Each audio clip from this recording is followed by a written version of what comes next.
Welcome to the Fundraising Elevator, where we're all headed up. This podcast is a production of Swaim Strategies, a consulting firm dedicated to nonprofit fundraising events. We're coming to you today from the studios of the AV department. Please welcome our hosts, Kristen Steele and Samantha Swaim. Hello, and welcome to the Fundraising Elevator, where we're all headed up. Today, we're excited to have a conversation about ethical storytelling. We have one of our speakers here with us today, Derria Ford, who is at the Elevate conference.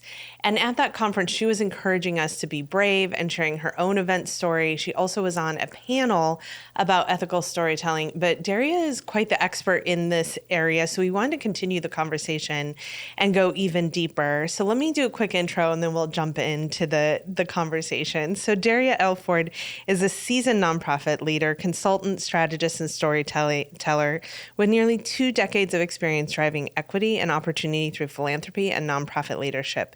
She has successfully led fundraising, donor engagement, volunteer programs, and marketing strategies for organizations such as Middle Tennessee State University, Mary Hall Medical College, Legal Aid Society of Middle Tennessee and the Cumberlands, and the Martha O'Brien Center. Through both staff and consulting roles, she has raised millions in philanthropic support and expanded corporate and community partnerships. A dynamic speaker and advocate for ethical storytelling and strengths-based leadership, Derria has presented at national conferences, including AFP Icon, AFP Lead, the One Cause Fundraising Conference, and Equal Justice University. I actually think that you'll be able to see her at the upcoming AFP Icon event. In 2024, she was recognized as the Young Professional of the Year at MTSU's Jones College of Business, and she holds a doctorate in leadership and a master's of business administration, and is now a fractional fundraiser and consultant. Welcome to the show, Derria. We're so glad to have you join us. Thank you so much for having me. Happy to be here. Well, I want to dive into client stories, those stories that we share that demonstrate impact within our organization. You are a teacher on ethical storytelling because you have personal experience in your fundraising work. But can you tell us how you came to ethical storytelling? What was your journey to really dive in and become an expert in this area? I had no idea that I would end up being an expert in this area, but it was kind of forced. Yeah. I started off, working at different agencies, and I landed a position at a nonprofit law firm. And we were having some challenges financially with donors, not relating to the work anymore. And the executive director charged me with, we need to raise more money. And when I got into it and started pulling back the layers, I figured out people forgot why that they were giving to the organization, which meant we needed to tell more stories. And so the ethical piece came about because that was a law firm and the attorneys were very protective of the clients. And they didn't want to give stories. They didn't want to tell stories. They thought that that was harmful to attorney-client privilege, that trust between the attorney and the client. And so my executive director said, there has to be a way. You've got to figure this out. And so I started researching. And through the research, I came up with all these different things to try to teach attorneys that we can tell stories from an ethical perspective. And that's really what started the work. It was by accident that I started doing this work. Or maybe you just finally got to that point that you were supposed to get to, right? Maybe it was intended all along. Maybe it was intended all along. But it was that's how I got to the work. But when it really started to feel important to me is when I made a mistake in the work. And that's the story that I tell most often. It's like when you do something and you realize it harms someone else through your storytelling, you'll take a step back and reevaluate because we want to tell stories with dignity. And so that's what really changed the shift. And when I started teaching about ethical storytelling. Well, tell us that story. Yeah. So we're busy in development and we're always trying to get out a campaign. We want to get it done. We're taking old content. And I had someone that was a client of the law firm, and she had been an ambassador. She wanted to be an ambassador. She did it all the time. And so we were busy, and my team said, let's just use her story. And I'm like, oh, yes, that's fine. Let's do it. And I have a process where I always call a client before I publish something, just to run it by them, let them know what it says, let them review. And during that process, the client said something to me that changed my perspective on how I approach storytelling. She said, Derria, you know what? I've changed I still love the organization, but I'm in a different point in my life. Yep. And I don't want to tell this story anymore. My kids are getting older. I'm in a new relationship. And I just want that to be a figment of the past. And for me, it caused pause because I'm like, she's absolutely right. We all have the option to not want to tell a piece of our life anymore. And I almost let it fly, but I had that check system in place, to give her opportunity to say, yeah, no, I don't want to tell it anymore. And for me, that changed how I approached my work at that point in time. Yeah, I think sometimes we forget for ourselves, but also for the folks that we're working with, that the story continues, right? We keep adding pages to the book. And so where that central chapter is for folks starts to change, and their perspective on it starts to change. We're dynamic people. God damn it. It's like storylines continue. And so thank goodness. Thank goodness. And also, thank goodness you have a check system that at least became the scaffolding to be like, oh, wait. Yes, and the story continues to your point, and there may be a new story that you want to advocate for or change or tell. So that changed a lot for me. Yeah. I think sometimes in ethical storytelling, in the conversations we have with each other of how to support each other in this work, we often get into the nitty-gritty of the story itself and how the story is getting told and what that process is. And I want to have that conversation as well. But I think equally important is the process that we come into as story listeners about how are we identifying stories and how are we soliciting storytellers before we even get to the intake, before we even get to the actual story itself. Derria, can you talk a little bit about your process in those pieces of the solicitation and the identifying of the story? Because I feel like often that's where the flattening of people starts, right? We start identifying them by their problem, right? Or what it is that's working against them. So can you talk a little bit about your process and your feeling in ethical storytelling around those pieces? Yep. So I take an approach where instead of asking whose story is best for the donors, I take an approach of who's ready to tell the story. And I think that makes a shift in how you think about storytelling, because then it causes you to have to incorporate relationship into your process. So if you're saying who's ready, that means you need to know the person or someone needs to know the person so we can assess if they're ready or not. So I'll tell my communication and my development folks all the time, you have to have a relationship with program staff because they're going to be your number one team to tell you if someone is ready, not ready, or make that introduction. Imagine getting a random call from someone you don't know. You have no relationship. And, would you tell me about the time when you were homeless? Or without housing? I mean, it's just awkward. And so I think we have to approach it from that way. So I always tell people first, let's make sure we have relationships with our staff. And we're sitting in meetings. We're getting to know our staff so that they can help us identify stories.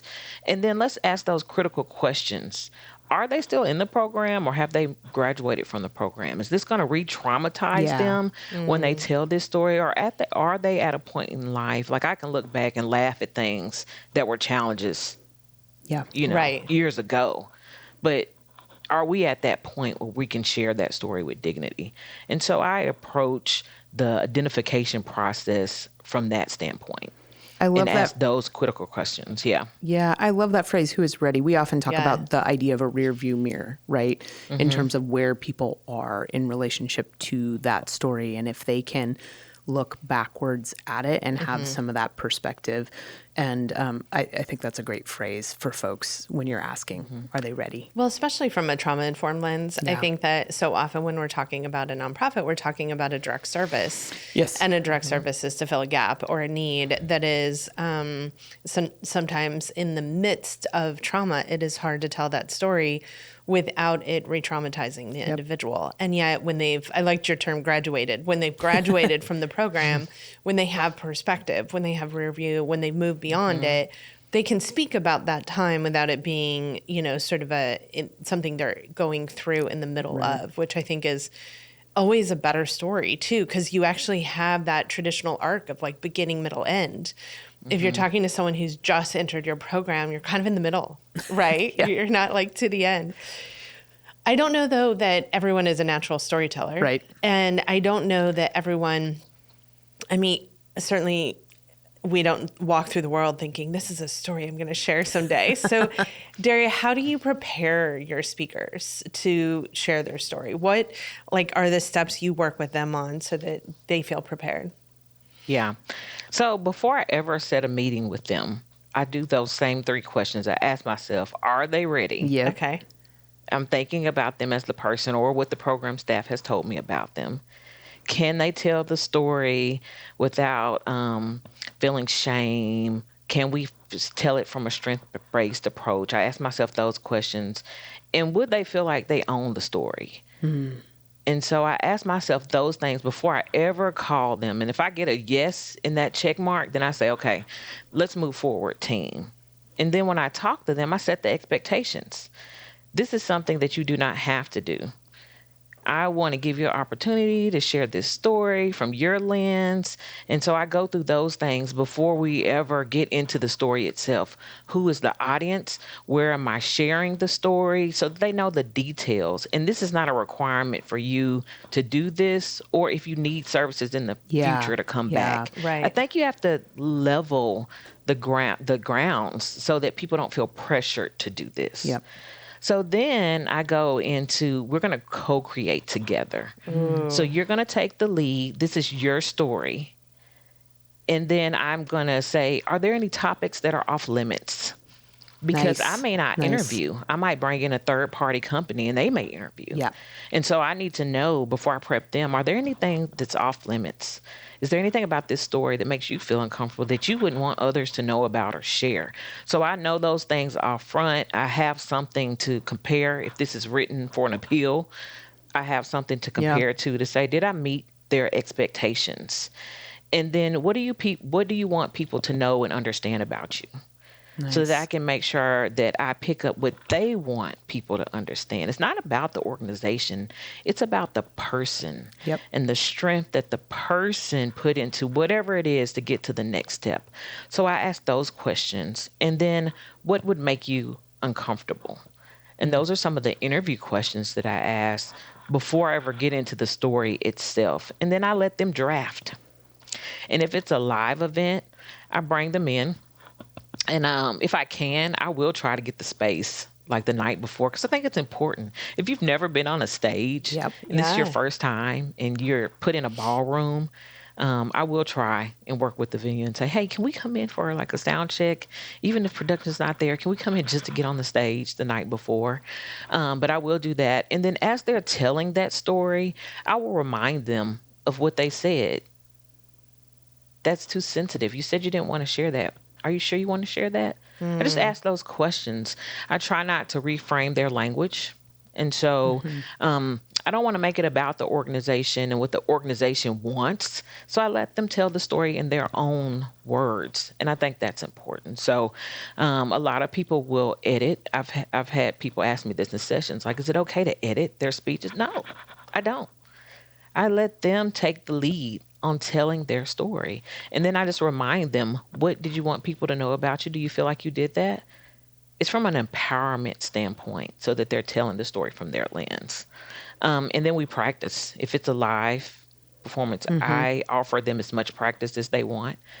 I'll spend time after time listening to speeches, giving feedback, just so they feel comfortable. It's hard to tell these stories in front of people. So I want to make sure that I've set them up for success if they're doing something live. Well, and I think what's so great about your process and sort of the tee up you give to them before even getting into the details of their story is that you are in practice showing them that they own their story. And I think often I'll just speak for myself. My experience in program work in nonprofits is all about people not feeling like they own their story. Right. Or worse, they don't have a story to tell, right? And so I think conveying to folks that this is theirs and that they can make decisions about it is the biggest thing you can do to not re-traumatize people, Yeah. right? And also to buoy them and that they have a voice. So this is awesome. I also think we don't have to, like I was working with a client and she was telling the story from the perspective of what she thought donors wanted to hear. And she was including details that just weren't essential details. You know, they were real. But I asked her, I said, why did you feel like you had to say that? And I mean, at the end of the day, that's what it was. She thought that's what people wanted to hear. And so I challenged her to think about it. Is this something that you really wanted to share? And it didn't. It didn't go with those principles that she said at the beginning. And so then she said, no, I don't even know why I said that. And she, changed it to something else. But I think we have to remember that these are people telling stories. Yeah. It's not a process. We treat it so much like a process. And when you treat storytelling like a process, then you forget people are human. Yeah.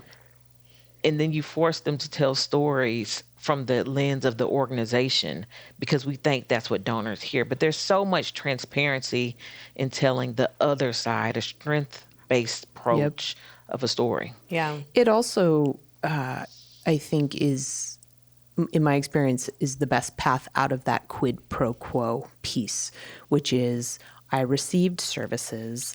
I need to say thank you for receiving services by telling, it just becomes this nasty circle of pieces, the inclusion of details and things people feel like they have to say or want people to hear. And there's not authenticity in that.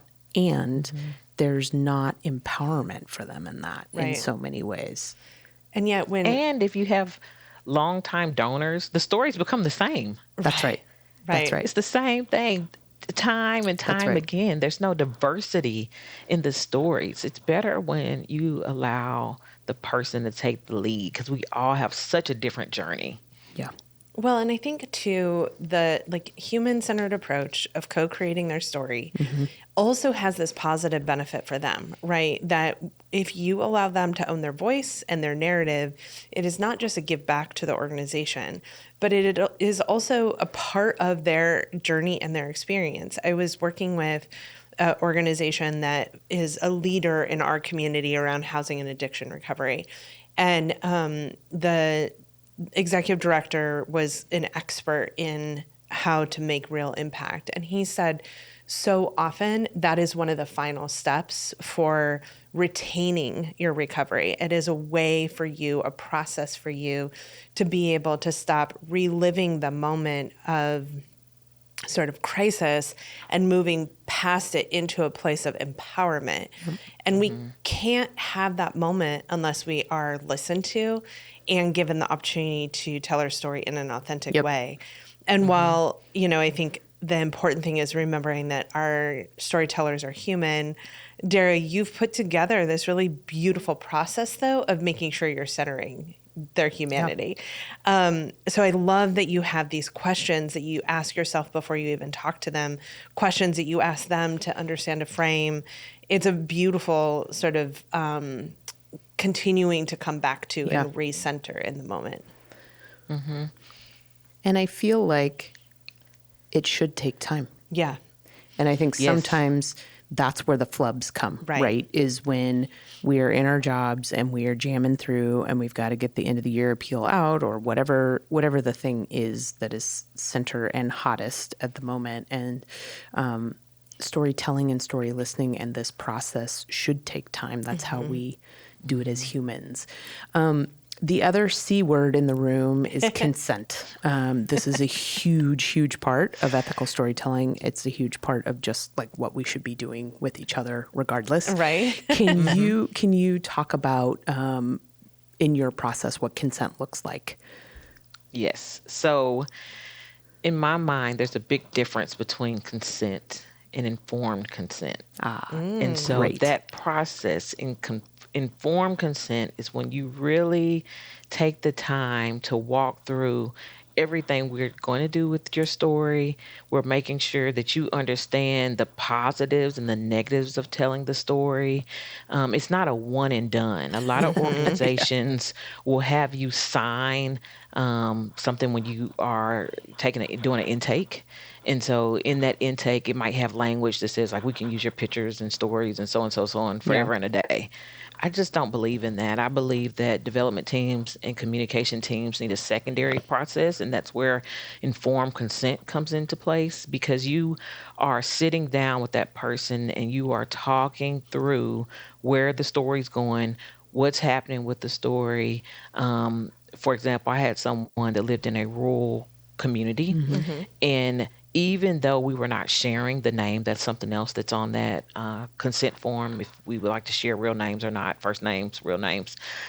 Even though we weren't sharing the name in that scenario, the details of the story could identify them, and they needed to know that.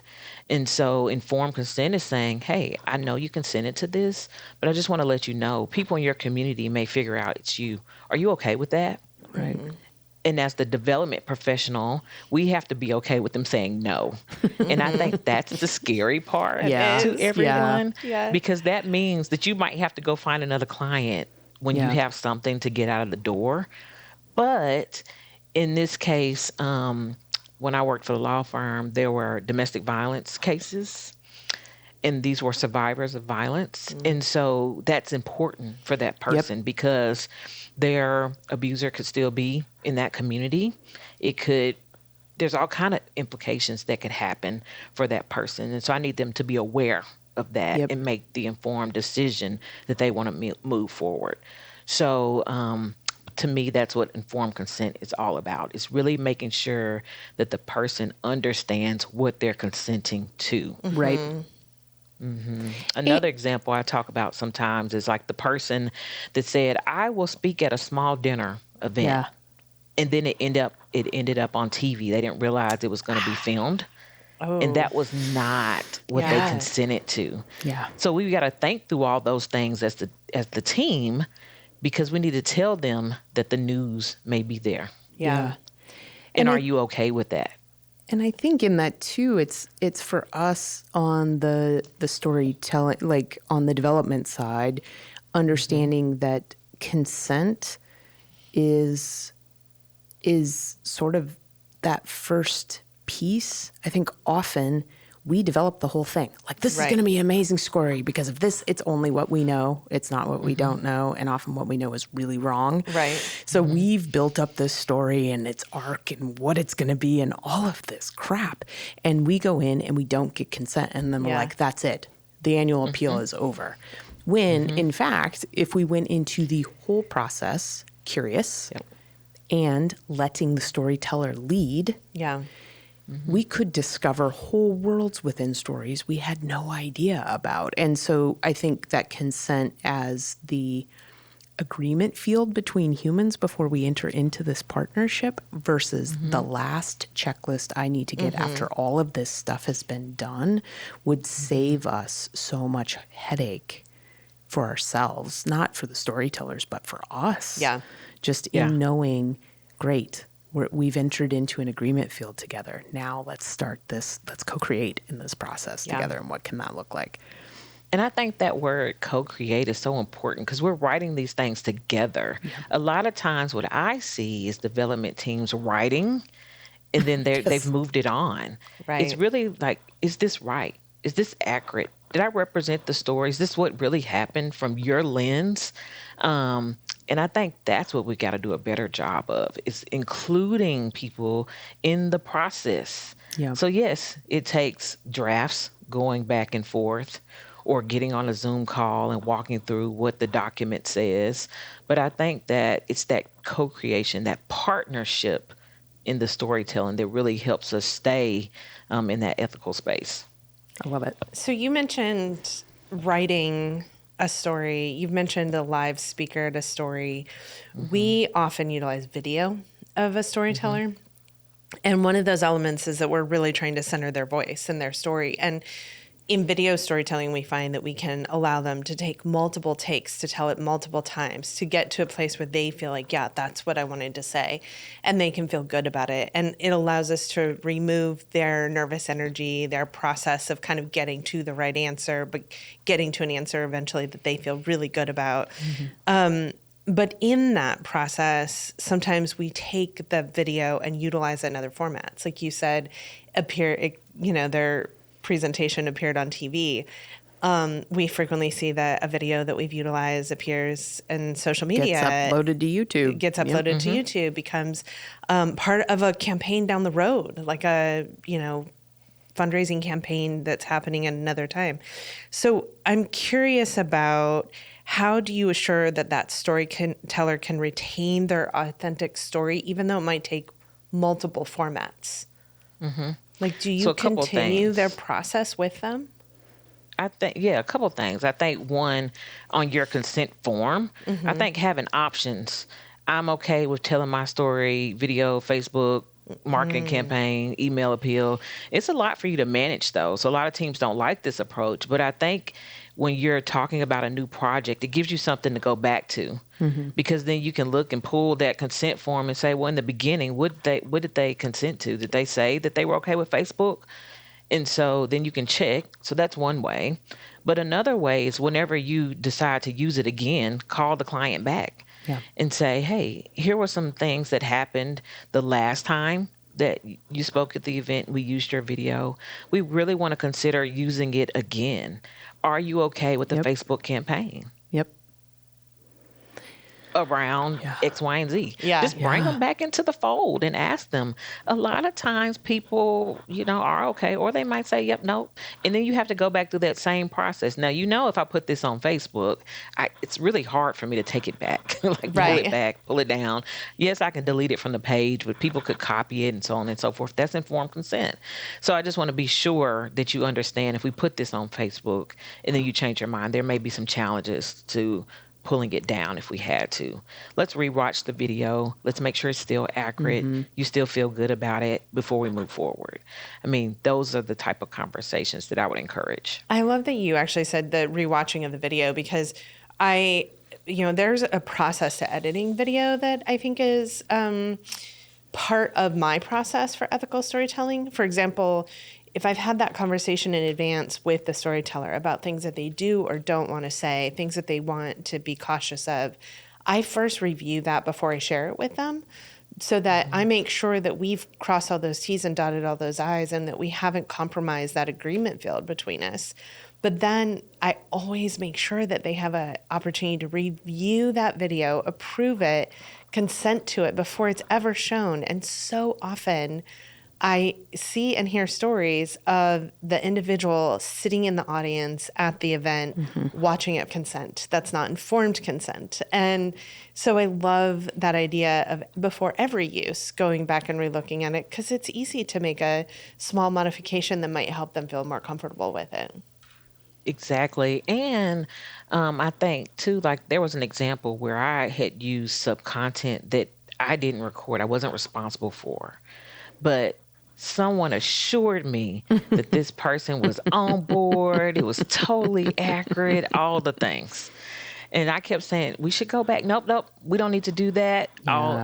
And later on, the storyteller came back to me and said, hey, I know you have no control, because I know what type of environment this is, but I want to let you know that that video did not represent a thing that actually happened. Shoot. In fact, it was not the actual program that helped me. It was someone else that worked at the school, and the initial interviewer misrepresented that. And she always felt some kind of way, but she never felt that she was in a safe place to tell anybody. So that organization used that video for years. And I said, oh my gosh, I will take it down. Yeah. And they don't use it anymore. I took it down. Yeah. But I mean, that's an example of when you're walking into these roles, you have to be careful with existing content and how you move forward. People's opinions change, their feelings change, they mature. And so we have to be cautious of that. And we need to check the team before us because development positions roll. Yeah, they do. Yeah, they Frequently. do. Well, and I love that idea of, I mean, essentially we're talking about stewarding our storytellers. Yeah. And I just love that you're like, pick up the phone. Right. Like, let's just make this a conversation. And it becomes the nuanced that it should be. And we should be in relationship. And they should feel like they didn't tell their story, put their guts on the line, and nobody talked to them again. That's horrible as a practice.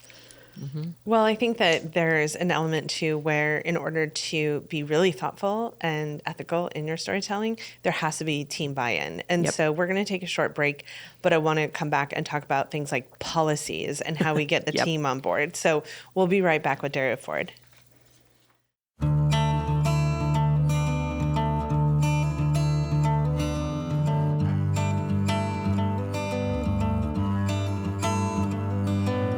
Ready to take your fundraising to the next level? Need to get unstuck in your event planning? Now's your chance to connect directly with the experts behind the Fundraising Elevator. Book a one-on-one consulting session with Sam for strategic planning and fundraising strategy, with Kristen for your programming and storytelling, or Mary for your registration and data tools. They're here to provide you personalized answers to all your event questions. Don't wait. Raise more at your next fundraising event. Book your session today at swaimstrategies.com. You can also find the link in our show notes. Welcome back. We are here with the always brilliant Derria Ford talking about ethical storytelling. We were just talking over the break about the bazillions of pages of notes I've been taking. I hope everyone else out there is as well. Derria, when you started to dive into this work at past organizations, you really started developing policies. Can you talk to us about those? I think sometimes folks are like, cool, but what does that, how do I, where is that? Yeah. Yes. So I think first things first, we have to look at our consent form. And so development team, communications teams, they need to see what does the person sign at that initial intake, and then where's the gap? And so what do I need to create? And I think it's good just to have a secondary form because it's another point in the process when you can talk about consent. Yep. And so I mentioned earlier having a consent form that talks about should I use your name? Can I use your name? Can I put this on Facebook? Email campaigns, marketing campaigns, more than just that blanket one consent form. Just detail. You need detail because it forces you to talk about it. And having points in time when you talk about that consent form with the client, it should be more than once. So that's first thing. Second, I encourage a sunset policy. Yep. Oh. And it's going to be different for each organization. But a sunset policy says we're going to use these stories for a certain amount of time, and then we're going to get new stories. Yep. That's amazing. And that's still within the agency of the person. But after, I don't know, it depends on the organization, 3 years, we're going to see a whole new set of people. We're not bringing these people back. We're not going to collect all the stories over 10 years and retell them again. We are collecting new stories. I think it does two things. One, it makes you look at consent.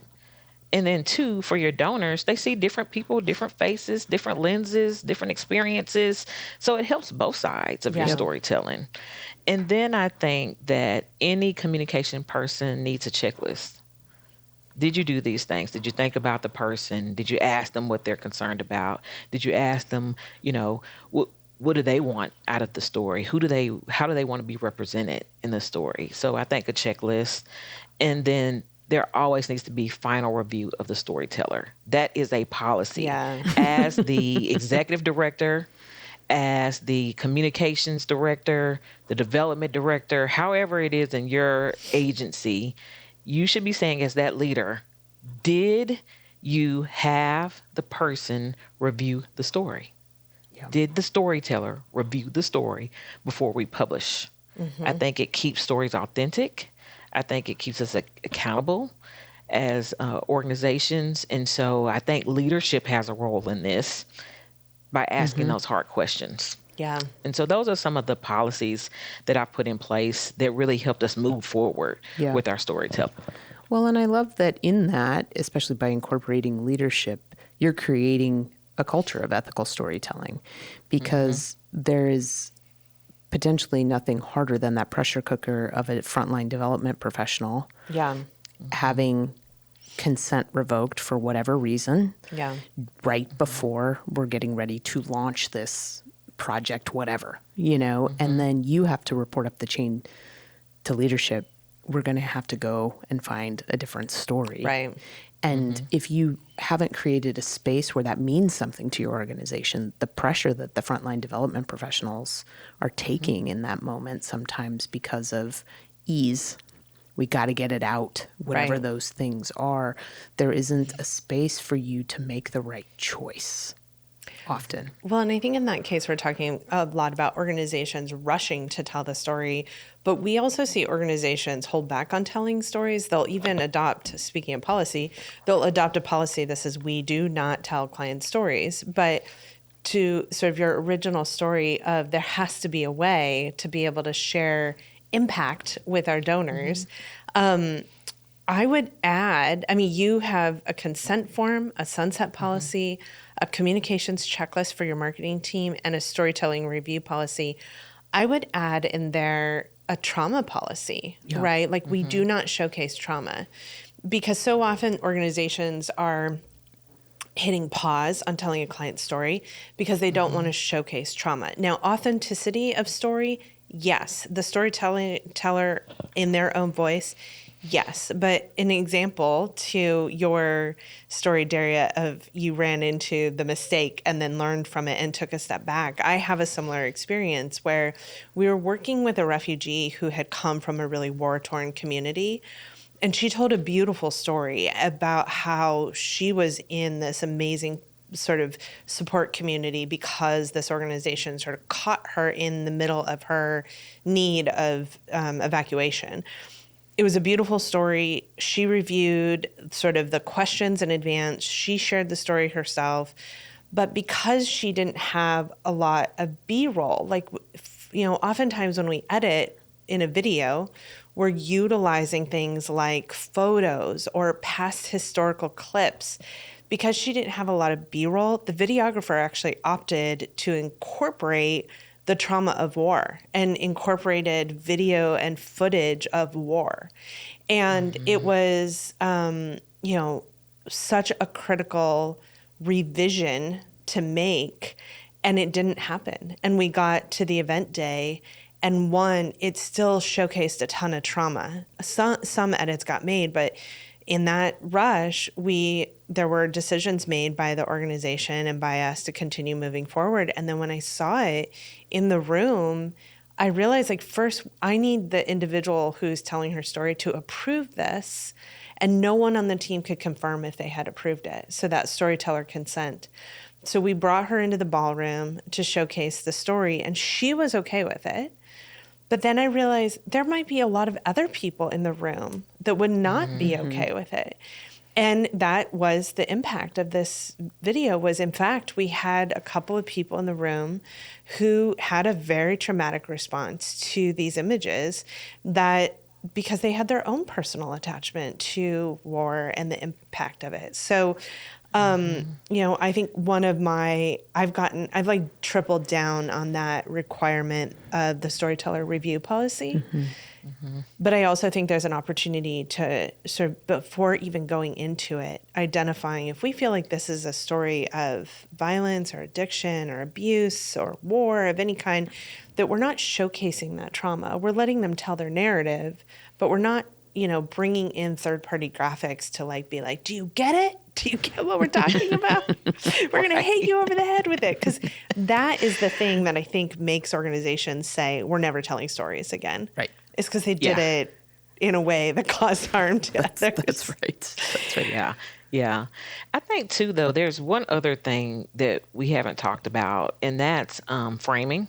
Yeah. And so maybe having some guidelines around what words you use or how you approach different topics based on your organization, and then teaching people that come into the organization. Like, we don't say homeless, we say unhoused. Right. It could be an example. Or instead of saying like struggling mom, we say mom who is experiencing XYZ. However you want to frame those things. But I do think that we have some power in the words that we use. Yes. When we're talking about communities and people. And so having a glossary of positive and strength-based approaches to language is helpful for communication teams. I think that's helpful too. Yeah. Yeah, I think strength-based is something that gets overlooked so often, and yet it is the way that we can actually not just approach with care and kindness, but actually move beyond that story, right? Like when we're talking in the domestic violence environment, oftentimes instead of saying victim, we say survivor, because they've moved beyond. They're in that next place. So I think utilizing strength-based language, having a glossary in advance, having policies is important, but how do you get an organization on board to comply with those policies? So I think you got to have someone that's going to take the lead. And I think if you're in communications, you're in development, it's our responsibility to kind of help. Executive leadership is helpful. I do think you have to remember that this is a process. Yeah. And so when I'm teaching this, I talk about it a lot. You're going to implement things. It'd be nice if you come back and implement this all at one time. Yeah. But in reality, it's probably not possible. Right. So it's going to take some time because we're talking about changing culture, building organizational cultures for storytelling. So implementing some trainings with your staff. Yes. I think it's helpful so that we can get the conversation going. And in those trainings, encouraging leadership. If it's the bottom up, we can lead from the bottom up and say, hey, I believe this is important and this is why. And so I think that it does take some advocacy on our part. It takes training. It takes realizing we've made some mistakes and being okay with that. I talk about all types of mistakes all the time that I realize that I made. But I do that so others can learn and say, oh, I did that too, and not feeling shameful for that. We're getting better. Yep. And we're going to implement one policy at a time, 2 policies. And then before you know it, you've kind of changed your culture. And so I think that that's important. But I do think training and keeping these topics top of mind is important. So one thing that I did is every year we would do a good story training. What's good stories. We play some of the things back. We talk about how our team takes care of clients. So we do follow up. We do tell them thank you. We send a little gift at the end. We offer an honorarium if they've given their time. We will pay for childcare if they come and record a video and they need childcare. We talk about those things with the entire staff because it needs to stay top of mind. Yeah.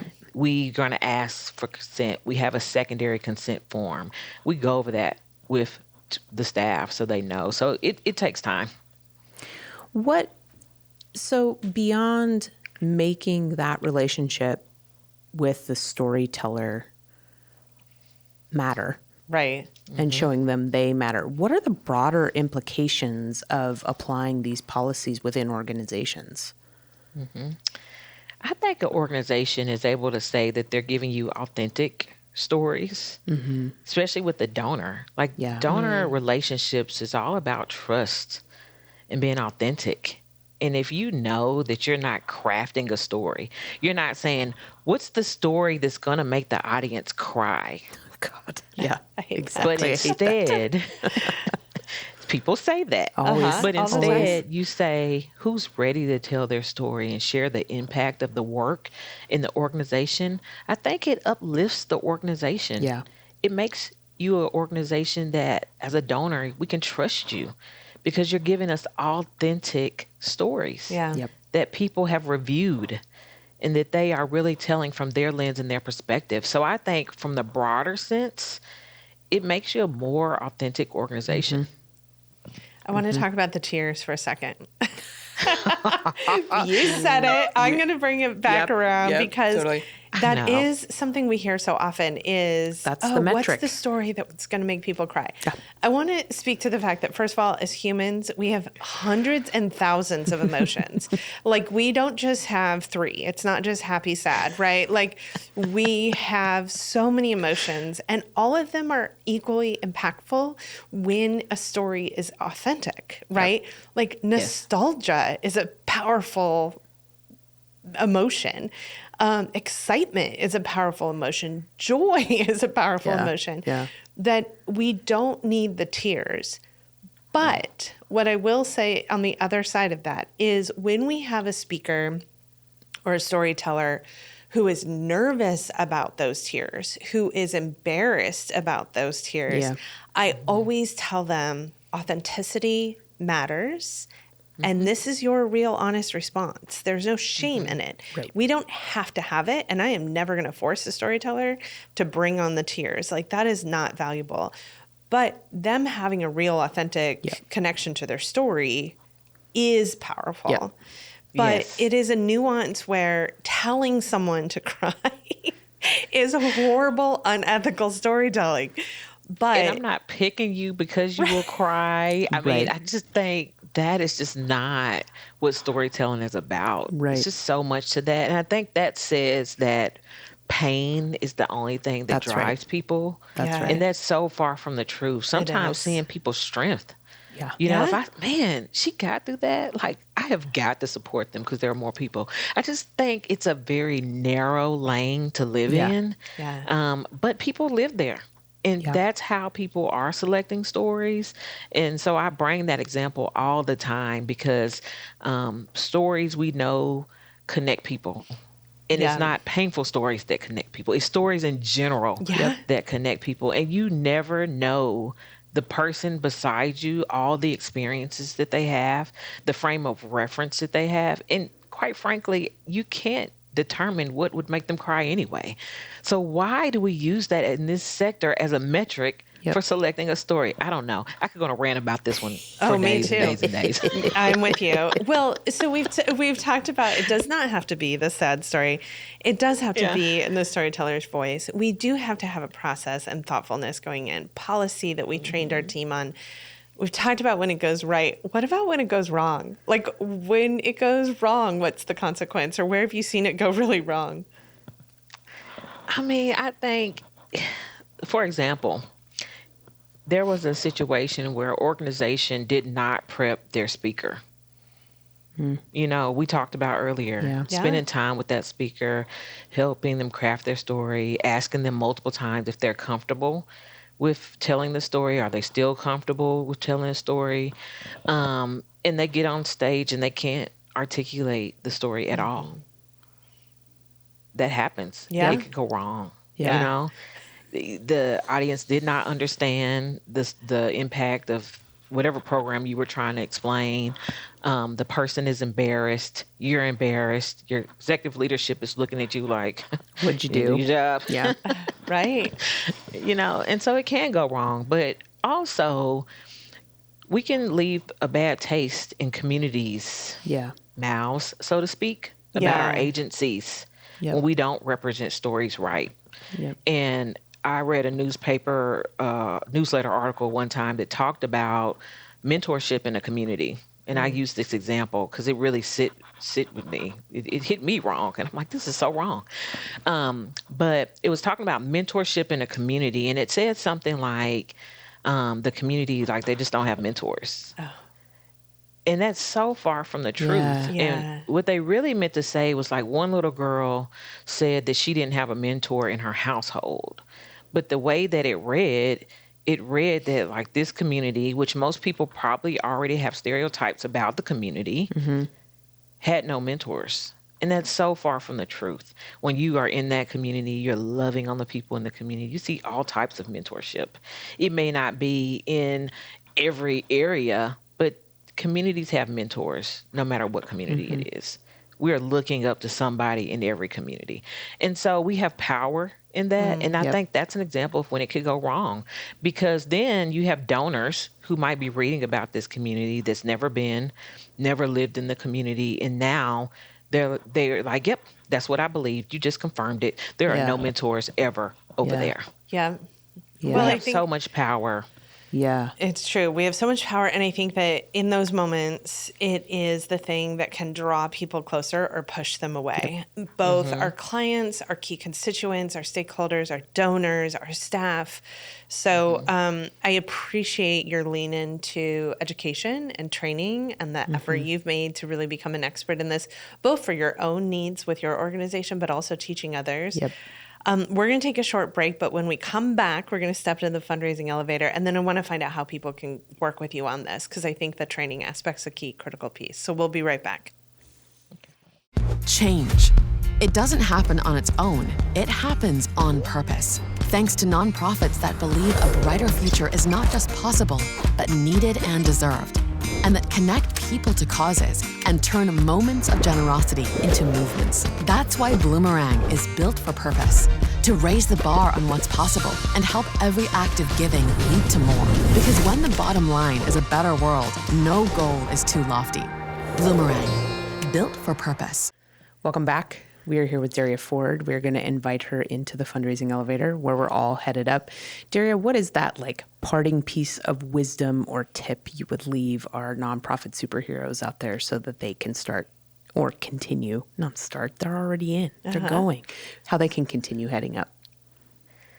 I like to lead these conversations or in ethical storytelling conversations with when you think about putting your ethical storytelling policies and procedures on the backhand, remember your story. And tell the story of others as if it was yours. I think then you'll come back and say, yep, wait a minute. I've got to work on this policy. I've got to do the training. I've got to, think about that conversation because I want to make sure I'm treating everybody like I would treat myself. And if we could lead with that, I think we'll be better storytellers. Love it. Tell the story as if it is yours. I couldn't agree more. I heard you say that actually at a conference we were at, and I had a take my breath away moment where I was like, oh, that is a game changer. If I were in this process, what would that look like? So thank you. How would I feel? Yeah. Yeah. Thank you for your wisdom on that. Yeah. I want to make sure people circle back around to work with you because you talked about the ability to provide staff training, the need for policies. You have workshops coming up where you're helping people to really develop these. How do people find you? So I have a website. It's DerriaFord.com. You can find me there. I also work as a seed consultant, so seedfundraising.com. But you can reach out to me also on LinkedIn. And if you want to review your storytelling, I offer a free 30-minute, let's walk through it. Let's go through the checklist. I can do a quick audit. But that's how you find me. Great. Well, you have a promotion you're offering that we're going to make sure to include in the show notes, as well as your website and your LinkedIn. But you offer free ethical storytelling audits. So the first 10 folks that email dford@seedfundraisers.com will get a 30 to 45-minute review of an organization's current storytelling practice. And together, Derria will help you to review your current materials and identify 2 to 3 immediate opportunities to strengthen the dignity and center your storyteller. So we hope that you will reach out. Derria, you continue to bring light and wisdom and support to nonprofits in a time where I feel like connecting people back to mission through story is so important. And you continue to challenge us, even though I feel like it is a shared learning space. Every single time I am in an environment with you, I learn. And so I thank you for joining us on the podcast today. Thank you so much for having me. Have a great day, everyone. Take care. The Fundraising Elevator is produced by Swaim Strategies at the studios of the AV department. The program is produced and directed by Steve Osborne, with audio engineering and original music by Dwayne Anderson and Heidi Christensen. Video production by John Collier. Graphic design by Pendulum Creative Group. And voiceover by Josh Boykin.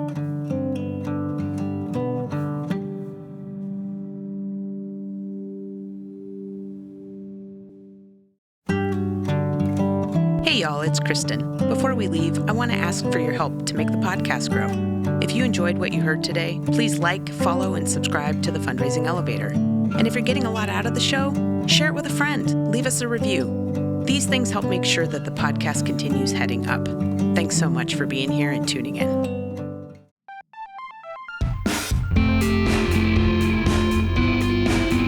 Are you ready to engage supporters and grow your base with your own podcast? Then let us introduce you to our partners at the AV department in Portland, Oregon. In addition to delivering exceptional live event audiovisual production and videography, they also have a top-tier production studio and an expert team ready to take your content ideas to the next level. Contact the AV department to schedule a consultation and start bringing your podcast vision to life.